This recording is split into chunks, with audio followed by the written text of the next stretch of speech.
I've been getting some requests recently to update my gym defense content in Pokemon Go. So to start out, I am going to be covering pre-raid / immediate gym defense. So for you that live in big cities that are constantly having to hold down gyms all the time versus constant attack and you're constantly burying, or if it's before a raid challenge and you just want to hold that on so you can get the bonus balls, well, this video is for you. And as a bonus, I'm going to throw in some Gen 5 Pokemon that you may want to look forward to in the future. So to start out, this will be riffing off of my specific gym defense tier list that I made probably about 2 years ago now, and we're going to be focusing on the pre-raid side here. Future video I'm making will focus on the general and 6+ hours side. And overall, I'd have to say that the principles that guided making the specific gym defense tier list still hold up to this day, and in fact are probably more emphasized in the current meta. If you're not aware, when PvP came out, they changed type effectiveness. So now type effectiveness is more important.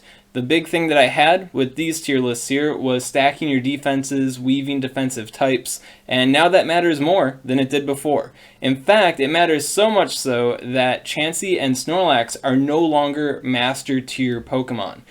Before, you'd want them in every single gym, but now Chansey and Snorlax, not that hot. They're still really good for their respective roles, but overall they're not must-have gym defenders. Blissey, on the other hand, though, is still so good that you just absolutely want to have it in every single gym, no matter what. So much so that if you are serious about gym defense in any capacity, you'll want to have probably 2 or 3 maxed out Blissey, just so you can hold the fort wherever you go. Aside from that, the majority of these picks, though, still hold up. And of course, we got some Gen 4 picks sprinkled in. This video is also drawing inspiration from the Lord and Champion Bioweapon, Master of Pre-Raid Gym Defense's guide that he made on June. I can have a link to this in the description if you want to give a little read up on this. But when it comes to pre-raid gym defense, I'd trust Bioweapon over anyone else because he's from Hong Kong, and from what I understand in Hong Kong, it's pretty intense holding gyms down there, so he's got a better perspective. Me, myself, I'm from the Midwest. I don't live in any big cities, so I'm more on the gym defense over time side of the force. At any rate, let's get into it. So starting out, the daddy mac of pre-raid gym defense for sure has got to be Blissey.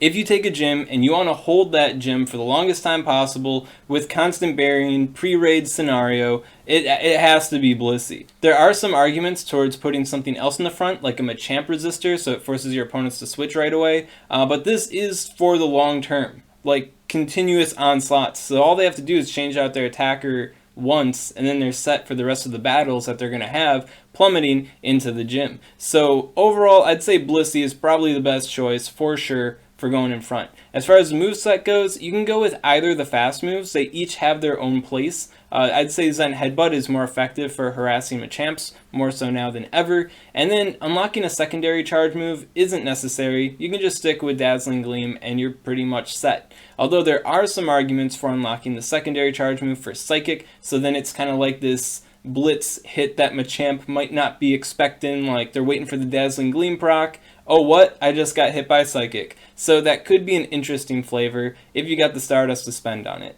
But overall, I wouldn't say it's necessary. Then, following Blissey, there are 2 schools of thought. Personally, I'm more in favor of going with a Machamp and Metagross resistor, which would be the slow dudes. That's my personal choice. Other people, such as the Bioweapon, prefer to go for a Machamp hard counter right away.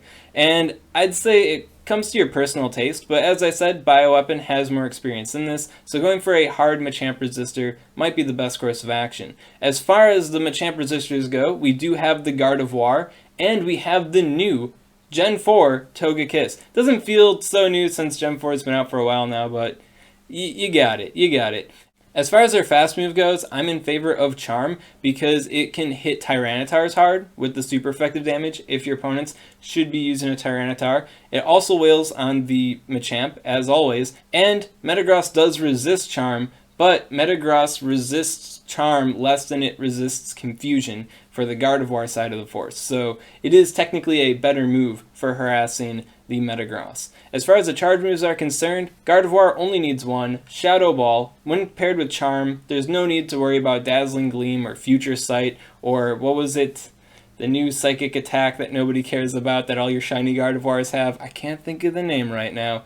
At any rate, Shadow Ball is all you need. If you are using a shiny Gardevoir and you don't want to part with the exclusive Community Day attack that escapes me right now, then you can unlock the secondary charge move to give it Shadow Ball, and it's kind of whatever. It'll be slightly less good, but who really cares at the end of the day? As far as the Togekiss goes, Togekiss, Flamethrower.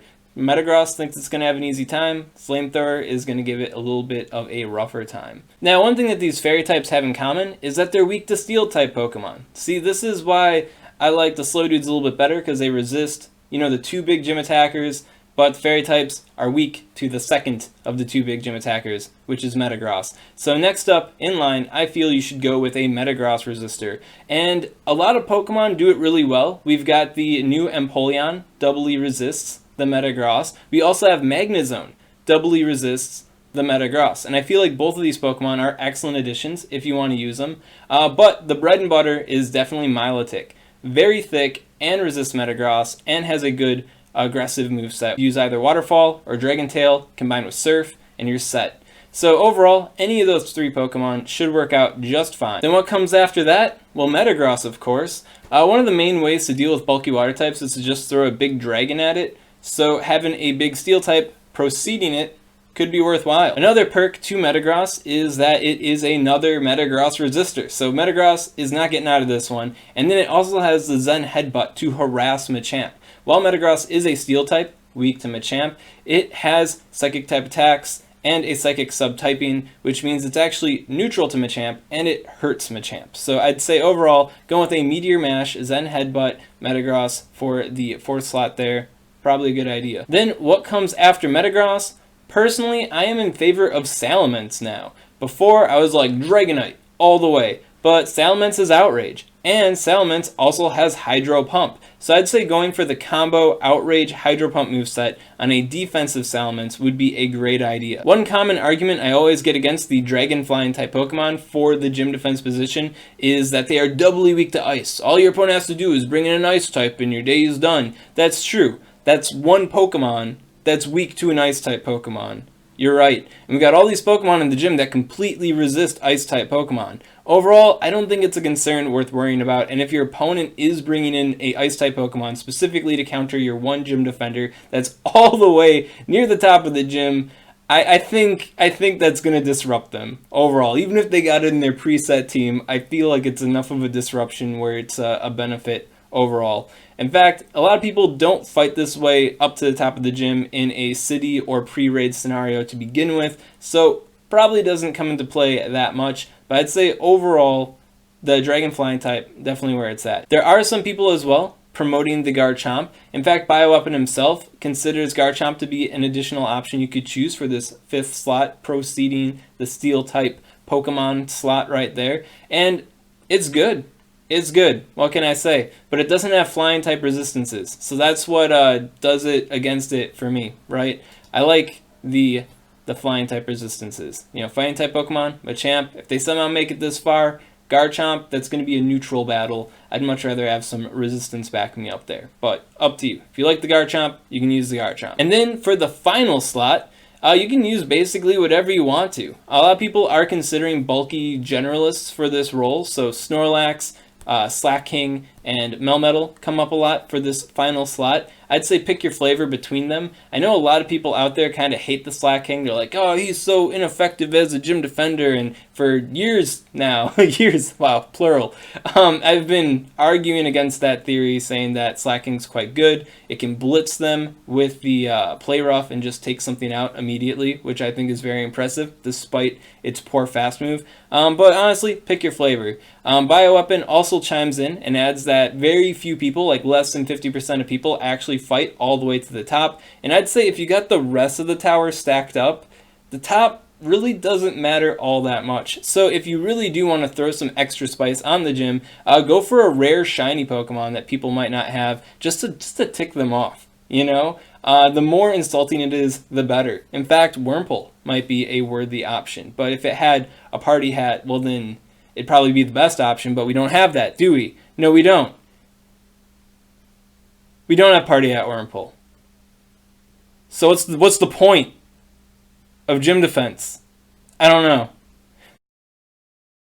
But at any rate, yeah, 6 slot, put in what you want. If you want to be hashtag optimal about it, go with Snorlax, Slacking, or Melmetal. Now, there are 2 other Gen 4 Pokemon that I feel are worth considering for gym defense these days, and that is Hippowdon and Donphan. They both function in a generalist role, sort of like Milotic does, but they don't have Metagross resistances. In fact, there's nothing really relevant that they do resist, so that is a huge count against them, and overall makes them somewhat inadvisable for pre-raid gym defense. But for other walks of gym defense, they could be quite valuable. Or if you stack your gym in such a way where you're a little bit vulnerable to electric type Pokemon, maybe you like using the Gyarados as your flying type or your dual Metagross Machamp resistor, which I still believe in, well then they do have the double resistance to electric type attacks. So pretty useful there. And they are thick, good defenses. Now, why would you use Donphan in a world where Hippowdon exists? Well, Donphan has Charm, and Charm harasses Machamp. So I think that's also a little bit valuable, keep in the back of your mind. But overall, I'd say sticking to the basic formula that I laid out for you is probably going to be the way to go. Hippowdon is really cool, and it is really bulky, but the meta just isn't in favor of it. Now, when it comes to the Gen 5 side of the force, none of the Pokemon really stand out too much to me as a gym defender. There are 3, though, that I got my eye on, and those are Jellicent, Volcarona, and Chandelure. The 3 things that these Pokemon all have in common is that they have resistances to both Machamp and Metagross. The Ghost types, which are Jellicent and Chandelure, also have a doubly resistance to the fighting type attacks coming from Machamp. Out of these 3, for pre-raid gym defense, I feel Volcarona has the most potential, but Volcarona also has the biggest detriment. It is a fire bug type Pokemon, which means those Swiss Army knife Machamps with the Rock Slide are gonna, have a little silver bullet in for it, which will ultimately hold it back in a pretty big way. I'm pretty sure, at least. We'll have to see what the future holds for Gen 5. Once we get a Game Master on Gen 5 Pokemon, I'll be right here updating you guys and letting you know what the good is. So, gym defense in Gen 4. Not a whole lot has changed since Gen 3. The main name of the game for pre-raid gym defense is weaving those defensive types, and with the changes to type effectiveness that came with the introduction of PvP, well, weaving defensive types are even more important now than they were before. So overall, you can follow the old guides and stick with those same strategies because they still hold up to this day. The big takeaway, though, is that Chansey and Snorlax are no longer as important as they used to be, but Blissey is still the name of the game. If you got any questions on this content, comment below, let me know what's up. And if you got any gym defense strategies of your own, well, enlighten us. Maybe there's something I missed. And if you enjoyed this content, you want to see more like it, well then make sure to subscribe to SwagTips.